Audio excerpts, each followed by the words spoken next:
আসসালামু আলাইকুম এভরিওয়ান। আমি Mohammad Imon Ali, department of crop science and technology, university of Rajshahi. আজকে আমি আপনাদের সামনে বায়োলজি সম্পর্কিত কিছু বিষয় নিয়ে আলোচনা করব।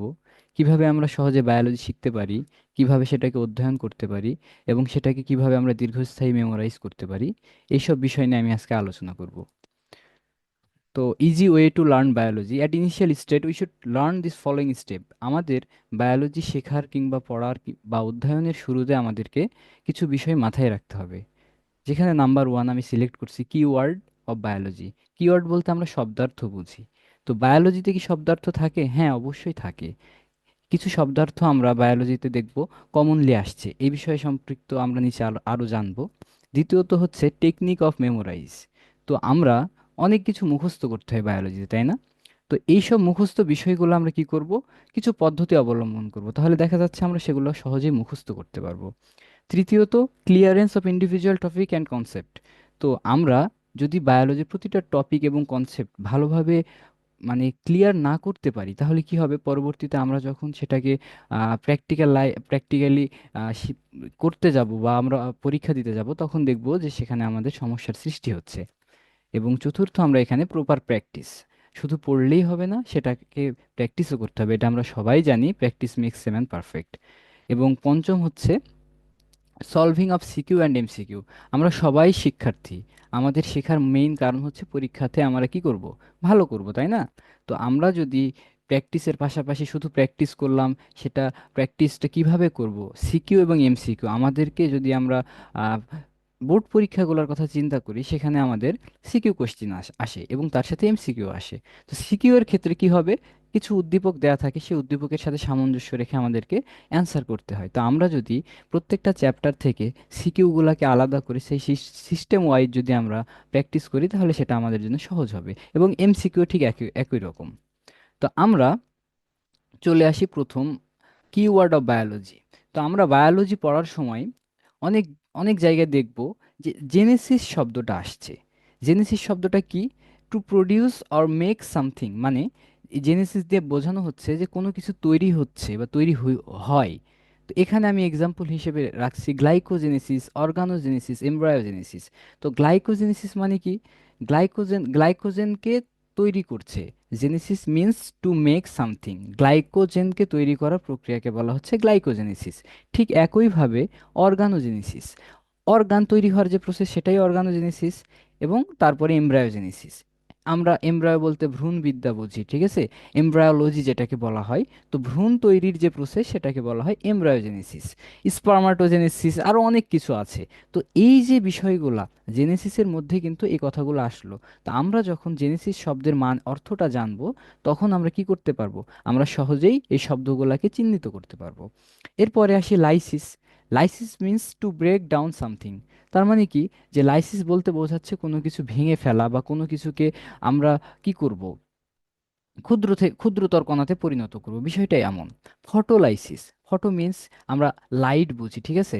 আমরা জানি লাইটের যে পার্টিকেল থাকে, সেটাকে বলা হয় ফোটন। তো ফটোলাইসিস বলতে আমরা বুঝি যে হচ্ছে যে আহ, পানির ভাঙন, ঠিক আছে?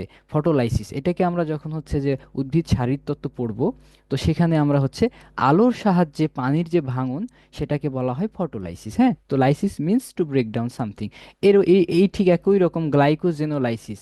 আমরা উপরে দেখেছি যে গ্লাইকোজেনেসিস, গ্লাইকোজেনেসিস মানে হচ্ছে গ্লাইকোজেন তৈরি করা।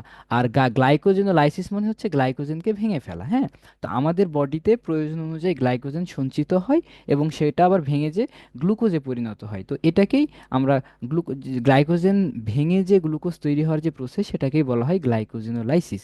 ঠিক একইভাবে ফ্রুক্টোলাইসিস, এই ফ্রুক্টোলাইসিসটা হচ্ছে কি? ফ্রুক্টোজকে ভেঙে ফেলা বা ফ্রুক্টোজের ভাঙন, এটাকে বলা হয় ফ্রুক্টোলাইসিস। তো আমরা বুঝলাম যে লাইসিস শব্দটার মানে হচ্ছে ভেঙে ফেলা এবং জেনেসিস শব্দটার মানে হচ্ছে কোনো কিছু তৈরি করা। তাহলে আমরা এই দুইটা জিনিস যদি জেনে থাকি, এই দুইটা শব্দের অর্থ যদি জেনে থাকি, তাহলে কি হবে? আমাদের এই শব্দগুলো চিহ্নিত করতে সহজ হবে। তৃতীয়ত আমরা আরেকটা এক্সাম্পল দেখতে পারি, আইটিস। হ্যাঁ, আইটিআইএস। আইটিস বলতে কি বোঝাচ্ছে? ইনফ্লেমেশন অফ বডি পার্ট বা প্রদাহ, ইনফ্লেমেশন বলতে প্রদাহ বা জ্বালা পোড়া করা বোঝায়।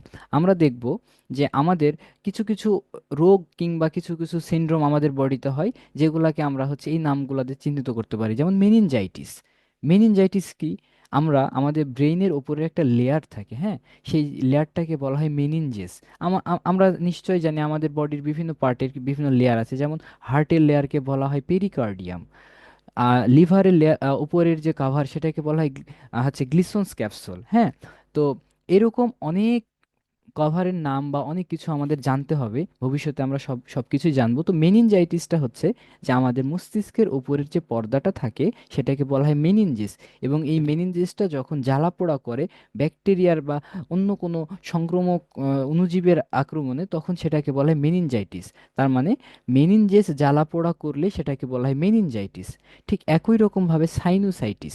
সাইনোসাইটিস মানে কি? আমাদের নাসাঘরের উপরে সাইনাস গহ্বর থাকে, সেখানে কি হয়, যখন তরল পদার্থ জমে পূর্ণ হয় এবং ওটা ব্যথা করে, আমাদের মাথা তখন প্রচণ্ড ব্যথা করে। তো ওই যে প্রদাহটা সেটাকে বলা হয় সাইনোসাইটিস।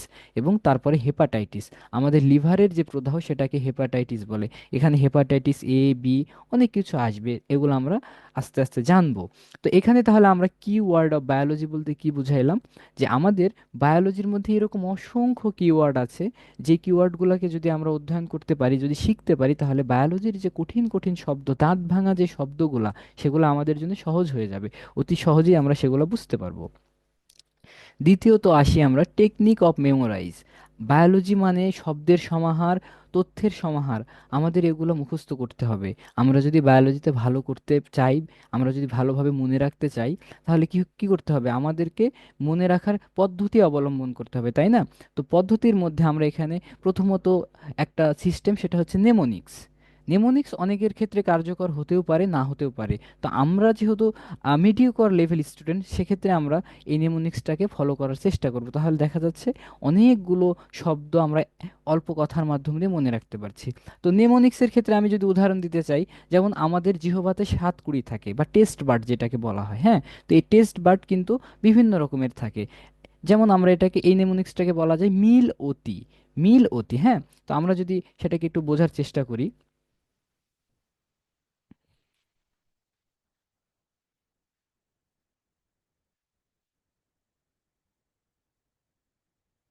হ্যাঁ, মিল অতি। তো এখানে ময়ে ময়ে রস্বই দিয়ে কি বোঝানো হয়েছে? মিষ্টি।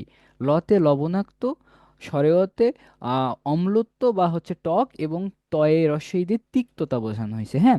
তো আমাদের জিহ্বার সবার সামনের অংশ মিষ্টি স্বাদ গ্রহণ করে, তার পরবর্তী যে দুই পাশের অংশ সেটা লবণাক্ত স্বাদ গ্রহণ করে, এবং তার পরের যে অংশ, জিহ্বার ভেতরের দিকের অংশটা অম্লত্ব বা টক, এবং সর্বপিছনের অংশটা তিক্ত স্বাদকড়ি বহন করে, হ্যাঁ। তাহলে আমরা বুঝতে পারলাম যে এই ছোট্ট একটা নেমোনিক্স দিয়ে আমরা আমাদের জিহ্বার মধ্যে যে স্বাদকড়ি আছে তার কার্যক্রমটা বুঝতে পারছি। তো এরকম আরো আছে, যেমন হচ্ছে যে আমরা আরেকটা মনে রাখতে পারি, যেমন হচ্ছে যে হামলা, হ্যাঁ, হামলা। এটা দিয়ে আমরা কি মনে রাখতে পারি? অক্ষি গ্রন্থি বা আই গ্ল্যান্ডস। আমাদের চোখে অক্ষি গ্রন্থি থাকে টোটাল তিনটা। হতে হয়াকার দিয়ে আমরা কি বলতে পারি? হার্ডেরিয়ান, হ্যাঁ। মতে হচ্ছে মিবোমিয়ান, এবং লতে আমরা ল্যাক্রিমাল মনে রাখতে পারি। তো ক- এই যে শব্দগুলা, নেমোনিক্সের যে শব্দগুলা দেখতে একটু ওয়ার্ড মনে হইলেও, এই জিনিসগুলো যদি আমরা মনে রাখতে পারি পরীক্ষার হলে, এটা অনেক কাজে দিবে, হ্যাঁ। তো আমরা অবশ্যই নেমোনিক্সগুলোকে আয়ত্ত করার চেষ্টা করব, যেখানে প্রয়োজন সব জায়গায় নেমোনিক ইউজ করব ব্যাপারটা এমন না। যেখানে প্রয়োজন মনে রাখার স্বার্থে আমরা অবশ্যই নেমোনিক ইউজ করতে পারি। এরপরে আসি হচ্ছে প্র্যাকটিক্যাল লাইফ এক্সাম্পল। আমরা বায়োলজিটাকে আমাদের বাস্তব জীবনের সাথে মিলিয়েও পড়তে পারি অনেক ক্ষেত্রে, হ্যাঁ। যেমন আমরা যদি মনে করি যে প্রতিরক্ষার প্রথম যে অংশ সেটা হচ্ছে আমাদের দেহের ত্বক, এটা কি আসলে মানে মুখস্থ করার কোনো বিষয়? আমরা তো এমনি বুঝতে পারি যে আমার হাতে যদি একটা কোনো খারাপ পদার্থ পড়ে, সেটা সবার আগে ত্বক সেটাকে প্রোটেক্ট করবে, হ্যাঁ। তো এরকম অনেক উদাহরণ আছে প্র্যাকটিক্যাল লাইফ এক্সাম্পল দিয়ে আমরা বায়োলজিটাকে মনে রাখতে পারি। এটা আমরা আস্তে আস্তে শিখতে পারবো। এরপরে আসি হচ্ছে অ্যানালজিক্যাল রিডিং এক্সপিরিয়েন্স। তো আমরা যেমন অ্যানালজিক্যাল বলতে কি বোঝায়? সাদৃশ্যপূর্ণ, হ্যাঁ। সাদৃশ্যপূর্ণ বিষয়গুলো, যেমন আমি দুইটা এখানে উদাহরণ দিতে পারি। যেমন হচ্ছে আহ, ইলিয়াম এবং হচ্ছে যে ইলিয়াম, হ্যাঁ। এইখানে এখানে দুইটা শব্দ, একদম কাছাকাছি। ইলিয়াম উচ্চারণটা কিন্তু একই, হ্যাঁ, ইলিয়াম এবং ইলিয়াম, ইলিয়াম বলা হয় এটাকে দ্বিতীয়টাকে। তো ইলিয়ামটা কি, এই যে যেখানে আই আছে, যে বানানটাতে আই আছে, এটা কি, আইটা কি স্ট্রেট না, একটা সোজা একটা বর্ণ না, এবং ইউটা কি একটু, ইটা কি একটু বাঁকানো, হ্যাঁ। তো আমরা ইলিয়াম দুই ধরনের, একটা হচ্ছে মানব দেহের যে স্মল ইন্টেস্টাইন থাকে, হ্যাঁ, ক্ষুদ্রান্ত্র যেটাকে বলা হয়, সেখানে কি থাকে, তিনটা অংশ থাকে। তিনটা অংশের নাম হচ্ছে ডিউডেনাম, জেজুনাম এবং হচ্ছে ইলিয়াম। তো ক্ষুদ্রান্ত্রের যে ইলিয়াম অংশ, সেই ইলিয়ামের যে ইংরেজি বানানটা, সেখানে ব্যবহৃত হয়। কেননা আমরা এটাকে এভাবে মনে রাখতে পারি যে আমাদের পেটের মধ্যে যে নাড়িভুঁড়িগুলো থাকে, সেগুলো কি আঁকানো বাঁকানো প্যাঁচানো না? তো ইটা কি একটু প্যাঁচানো মনে হচ্ছে না? কিন্তু আইটা কি স্ট্রেট। এই আইটা কোথা থেকে আসলো? আমাদের বডির যে হিপ বোন থাকে, বা আমাদের শ্রোণী চক্রের যে হাড়গুলা থাকে, সেটাকে বলা হয় হিপ বোন, হ্যাঁ। সেখানে তিন ধরনের হাড় থাকে, ইলিয়াম, ইস্চিয়াম এবং হচ্ছে যে পিউবিস। তো ওই যে হাড়ের যে ইলিয়াম বানানটা, সেখানে দেয়া থাকে আই। তাহলে আমরা বুঝতে পারলাম যে পেটের মধ্যেকার যদি ইলিয়াম হয়, তাহলে সেটাতে ই ব্যবহৃত হবে, আর যেটা হাড় সেটাতে আই ব্যবহৃত হবে। তো আমরা যদি এরকম অ্যানালজিক্যাল রিডিং এক্সপিরিয়েন্স যদি আমরা শিখতে পারি, তাহলে দেখা যাচ্ছে আমাদের ভুল ত্রুটি অনেকাংশে কমে যাবে। এবং তারপরে আসি হচ্ছে লার্ন লাইক এ স্টোরি। আমরা গল্পের মাধ্যম দিয়েও বায়োলজি পড়তে পারি। কীরকম? যেমন আমাদের ব্রেনের যে কিছু অংশ, যেমন থ্যালামাস, হাইপোথ্যালামাস, সেরেবেলাম বা সেরেব্রাল হেমিস্ফিয়ার, অনেক পার্ট আছে, তাই না? তো আমরা যদি মনে করি যে আমরা থ্যালামাসকে কিভাবে শিখতে পারি, আমি তোমাদেরকে থ্যালামাস একটা গল্পের মাধ্যম দিয়ে শিখিয়ে দিতে পারি। থ্যালামাসকে কি বলা হয়? থ্যালামাসকে বলা হয় রিলে স্টেশন। আমরা রেলওয়ে স্টেশনের একটা কাহিনী দিয়ে পুরো থ্যালামাসের কাজকর্ম আমি তোমাদেরকে শিখিয়ে দিতে পারি। কি থ্যালামাস, তুমি একটা রেল স্টেশনে গেছো, তুমি সেখানে ঘুমাইছো, হঠাৎ করে তুমি দেখা যাচ্ছে স্টেশন পার হয়ে গেছে, তারপর তুমি জাগ্রত হইছো, তখন ব্যাপারটা এই যে সব কথাগুলো বললাম, তুমি যদি বইটা খোলো, তাহলে দেখবা যে থ্যালামাসের মধ্যে ঠিক এই কাজগুলাই হয়।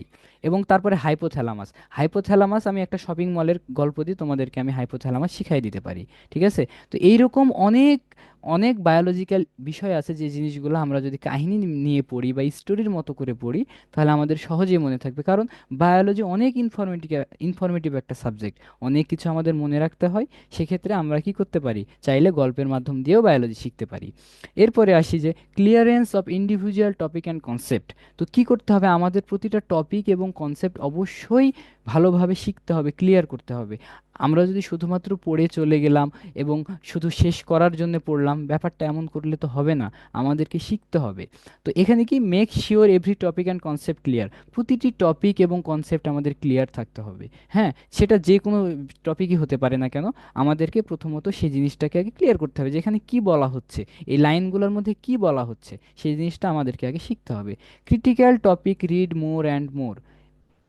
অনেক কঠিন টপিক থাকে, যে জিনিসগুলো আমরা সহজে বুঝতে পারি না, একবার পড়ে বুঝি না, দুইবার পড়ে বুঝি না, যখন আমরা একাধিকবার পড়েও বুঝতেছি না, তখন কি করতে হবে, সেটাকে বারবার পড়তে থাকতে হবে। আমরা কি করতে পারি না, আমরা কি চাইলেই যে কোনো কিছু শিখতে পারি না, আমাদের পরিশ্রম দিয়ে সেটাকে শিখতে হয়, তাই না? তো ক্রিটিক্যাল টপিকগুলো আমরা কি করব, আমরা বারবার অধ্যয়নের মাধ্যম দিয়ে শিখতে পারবো। এবং last on, identify the main theme of A concept which is important for long time memory. তো কি, আমরা যদি কোনো একটা টপিকের একদম থিমটা বুঝি, মূল যে কথাটা বুঝি, সেটা যদি বুঝে যাই, তাহলে কি হবে, সেই টপিকটা বা কনসেপ্টটা আমাদের দীর্ঘ সময় মনে রাখতে সাহায্য করবে। বুঝতে পারছো তোমরা? তো এইটাই হচ্ছে বিষয়, যে আমরা যদি কোনো টপিক এবং কনসেপ্টের উপরে দক্ষতা অর্জন করতে চাই, তাহলে সেই কনসেপ্টটা আমাদেরকে ক্লিয়ার করতে হবে আগে। চতুর্থ বা ফোর্থ অন হচ্ছে প্রপার প্র্যাকটিস। অবশ্যই প্র্যাকটিস ছাড়া আমরা কোনোভাবেই বায়োলজিতে ভালো করতে পারবো না। আমরা যদি মনে করি শুধুমাত্র শিখলাম, মুখস্থ করলাম, তাহলে তো হবে না, আমাদেরকে সেটার আউটপুটটাও দেখাইতে হবে কিভাবে, প্র্যাকটিস করার মাধ্যম দিয়ে। তো every practice must be conceptual. অবশ্যই তুমি যে সিকিউ কিংবা একটা প্রশ্ন সলভ করছো, সেটা যদি কনসেপ্ট ওয়াইজ না হয় বা কনসেপচুয়াল না হয়, তাহলে কি হবে, তোমার প্র্যাকটিসটা এলোমেলো হবে। একটা ভালো স্টুডেন্ট, একজন দক্ষ স্টুডেন্ট কি করে, অবশ্যই কনসেপ্ট ওয়াইজ একটা চ্যাপ্টার পড়লো, সে একটা চ্যাপ্টার শেষ করলো, ওই চ্যাপ্টারের মধ্যে সে কি শিখলো, সে ওয়াইজ সে কি করবে, প্র্যাকটিস শুরু করবে। তাহলে কি হবে, তার ওই চ্যাপ্টারটাকে রিভিশনও দেওয়া হচ্ছে, পাশাপাশি প্র্যাকটিসও করা হচ্ছে। দ্বিতীয়ত, chapter wise practice need for self improvement. এই যে চ্যাপ্টার ওয়াইজ কথাটা আসছে, চ্যাপ্টার ওয়াইজ যখন যখন কোনো একটা স্টুডেন্ট প্র্যাকটিস করবে, তখন দেখা যাচ্ছে পড়াটা নিজের প্রতি একটা সেলফ কনফিডেন্ট তৈরি হবে যে এই যে একটা চ্যাপ্টার আমি ধরে নিলাম সমন্বয় এবং নিয়ন্ত্রণ, আমাদের জুলজিতে এটা খুবই একটা ইম্পর্ট্যান্ট একটা চ্যাপ্টার। যখন আমরা এই সমন্বয় নিয়ন্ত্রণ চ্যাপ্টারটা পড়বো অনেক বিষয় আসবে। তো যখন সমন্বয় নিয়ন্ত্রণ চ্যাপ্টারটা পড়া শেষ, আমাদের সমস্ত তথ্য মোটামুটি আমাদের অধ্যয়নের মধ্যে চলে আসছে, তখন কি করব, আমরা প্র্যাকটিসে যাব।